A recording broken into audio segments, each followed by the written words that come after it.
Gnasty's world. Possibly the worst designed world ever.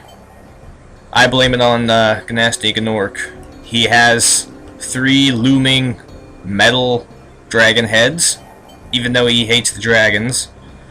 This implies some sort of dragons are ruling Gnasty's world.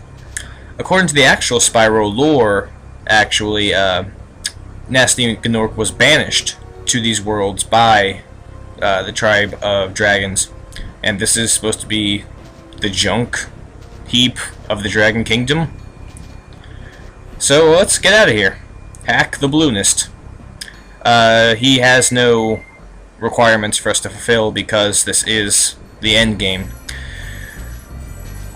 And on this small steel sphere in the middle of endless purple ocean, which is probably very toxic, there are no dragons living here. So it makes sense that there would be no dragons to rescue, because none would be trapped in crystal. If there weren't dragons, there cannot be dragons trapped in crystal. Yet, here they are. Nibbled. Hey, didn't I already free you?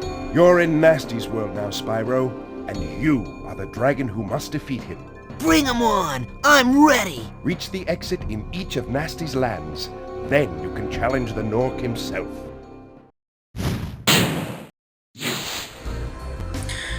That's right. Every single dragon we'll collect in this world is just a repeat of a dragon we've already freed. So I guess they didn't have faith in Spyro and they went to Gnasty's world again and somehow got hit by more laser beams. Regardless, this is the first level. Gnorc Cove. The first new enemy of Gnorc Cove is this guy in either a beard or a scarf, who is a dock worker. Official name, dock worker, Gnorc. And he throws steel barrels, or rather rolls them at us. Even though they aren't rounds, they roll pretty well. I guess that's a bit of Gnorc engineering. Yeah. And he's got an infinite supply from the barrel generator. We could charge a barrel and it'll explode on him, or we can just flame him for now. The steel barrels, even though they're presumably solid steel, they explode whenever they reach a solid object, including Spyro.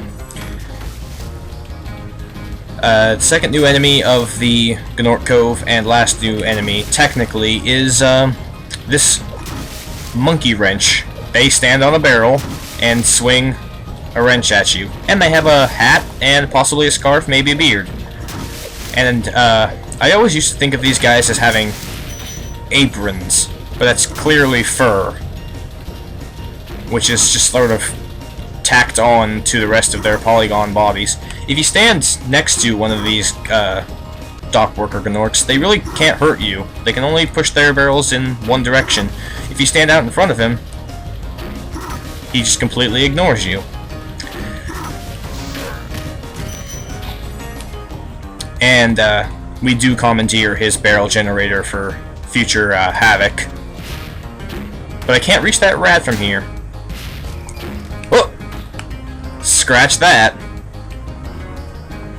And the barrel generators are not limited to steel barrels. Sometimes they have wooden barrels of TNT.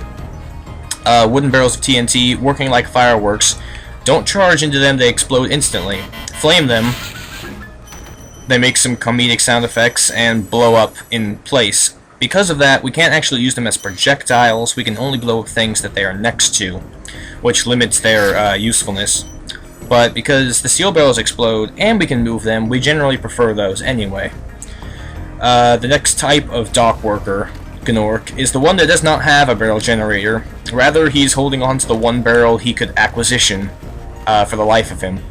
It could be a TNT barrel or a steel barrel. It works exactly the same way. He just tries to hit you over the head.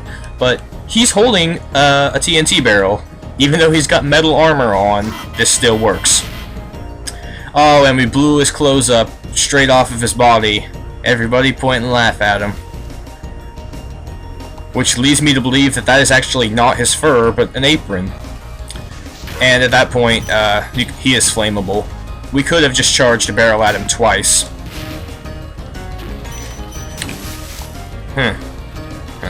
Probably won't come into play at all. Oh, and they try to trick you here by putting you in a crossroads between two guys rolling barrels, but they messed up, and one of them's not actually rolling barrels. Now let's see if we can trick this guy. Oh, it was exploding, so he couldn't pick it up. And he didn't have armor, so it took him out in one hit. Unlike every other armored creature in the game, where if they get hit, they die, these guys actually just lose their armor. So, in essence, the armor is the Gnorc equivalent of a dragonfly. Oh, and if we kill him while he's holding the barrel, it'll be left on its side, on the ground. If it's the TNT barrel, it'll probably get blown up when we kill him, but if not, we can actually have one where it's not supposed to be. Fetal. Keep up the good work, Spyro. I expect Gnasty's really starting to worry about you. I'd be shaking in my Gnorc boots if I were him.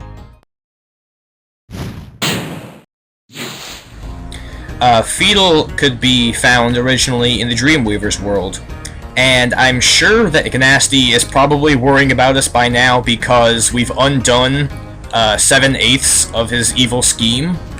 That's right, we've got 70 of the 80 dragons in the whole game, not including his scheme that involves treasure. We're probably actually doing better than 7/8 of undoing that plan.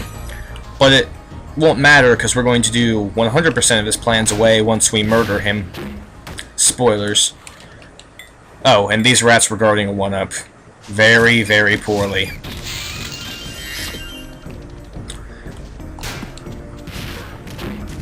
I wonder if the dock rats are actually part of the diet of a Gnorc?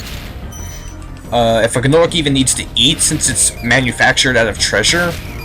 Or if these are the natural inhabitants of the land and Gnorcs invaded or befriended them. This monkey wrench is not the brightest. He is taking refuge on top of a TNT barrel. We can actually do this and leave TNT barrel to conserve resources, but if they're not going to conserve resources and infinitely barrel them into a wall, why should I care, you know? Oh, and there we go. It's left horizontally, and we can't stand on it. And we can't roll it by pushing it, so we can't blow up the steel box. We can't do anything to blow up that steel box until we get, nah, never mind.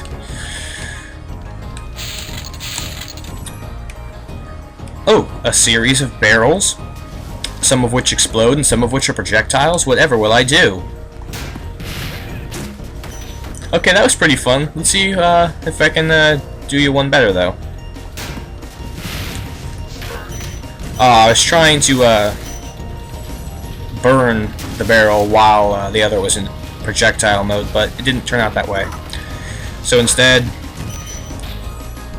I was expecting to get squished by a barrel there. I'm not sure why. Just didn't turn out that way. Oh, okay.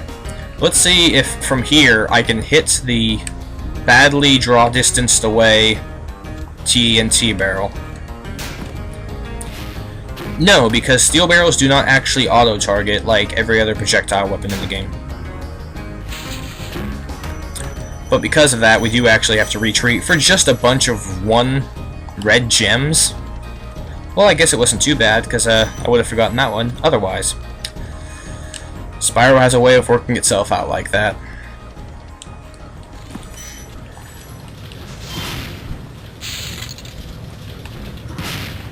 Now, up to this point, they're rolling barrels slowly at us, and not doing anything else method of attack hasn't been doing much, so they incorporated a slight incline. Surely this will stop that dragon from holding down the square button. No? Okay. So we'll barricade the bridge with a bunch of guys standing on barrels, which he can blindly charge into and will cause a chain reaction. Gnorc tacticians, not the best. I think he's also supposed to be wearing goggles, but they're not filled in. I guess the budget got cut. Samot. Wow! I never thought I'd be rescued, especially by such a little dragon. What I mean is, I always believed in you, Spyro! You gotta believe!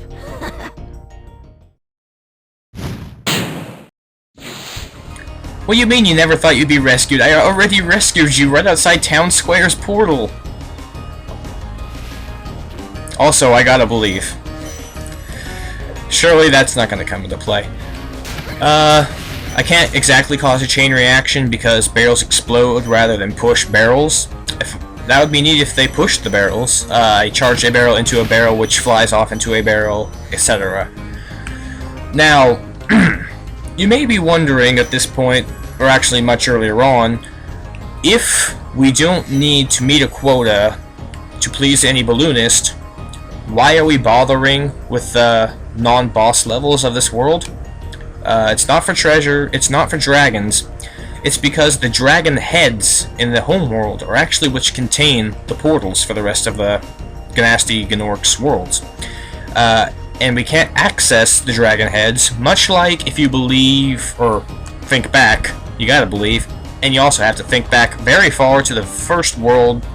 The boss, Toasty, was located inside a dragon head that didn't open up until you collected the end of a world.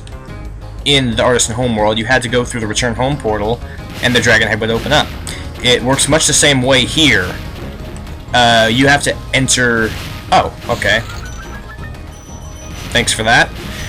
If you enter the Return Home portal for Gnorc Cove, you open up the second level. If you enter the Return Home portal for the second level, you open up the third level, etc.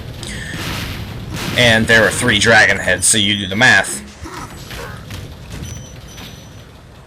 Now, let's see. I could go collect the key, but I have this barrel right here. And I'm pretty sure they intended for you to do this rather than go and collect the key. I didn't even have to be accurate. That explosion is very forgiving if you're not on the receiving end of it. The key is actually located in the tunnel ahead of me. We branched off into 3 paths here, one of which leads to the exit home portal. Not acknowledging the fact that we could have glid to the exit home portal from the top of this staircase. Maybe in a different world, a different Let's Play, that would have actually occurred. But instead, let's go collect that key anyway. It would be located right here. But if you break open the lockbox, they're not going to give you the key. And we can hear a whirlwind through this wall. So I guess the contractors accidentally barricaded in a whirlwind when they were constructing this building. Now, across the gap, we'll see we're being quite blocked by an armored dock worker Gnorc with a TNT barrel positioned over this deadly pit. Now, that would be a good strategy for keeping Spyro out if they didn't place the projectile barrel right at the edge of the cliff. Oh, I probably should get a running start for this one. I forgot this is glideless. Still a challenge, though. Actually, this next jump does look very harrowing. They put 2 armored dockworker Gnorcs holding TNT barrels in sync, shaking them back and forth. Not to the music, just in sync with each other. Maybe they're practicing on headphones or something, but it's absolutely no more difficult than the last gap, as the range on the explosion is enough to kill them in synchronicity. Now, crossing this last gap is probably the final challenge of the entire game. I don't think there's actually going to be another jump like this, so savor it. It's also the last instance of needing to use the bounce jump.